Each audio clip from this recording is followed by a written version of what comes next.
Today we're going to learn how to paint white fur. I'm going to break it down into 3 very easy, accessible steps that's going to level up your white doggy paintings in no time.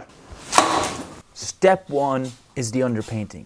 So using a thin burnt umber mixed with white spirits, we're able to very loosely sketch in and establish our composition. It's easy to make mistakes and fix mistakes when the paint is thin. We can also slowly begin to establish some values here and experiment with different consistencies of white spirit. Remember, the thinner it is, the lighter the tone, and we can make it darker by using more burnt umber. Step 2 is starting to establish temperature.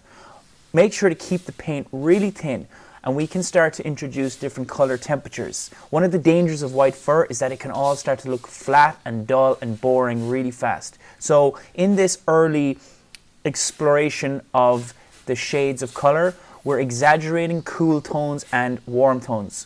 Particularly in the shadows, we want to emphasize colors. Bonus tip: take your reference image and increase the saturation and the vibrancy of the image. This will reveal to you the hidden colors inside of that image. Step 3 is building values. So now that we've established our composition and our drawing and we've introduced color temperature, now we can start to add in the real layers of white fur. We're allowed to do this now. We're not going to be too afraid of the painting becoming flat because we've already established those vibrant and saturated colors in the foundation. So we're keeping an eye on the value, which means how light or dark something is. We're trying to avoid pure white except for certain areas. This will allow us to maintain contrast throughout the fur.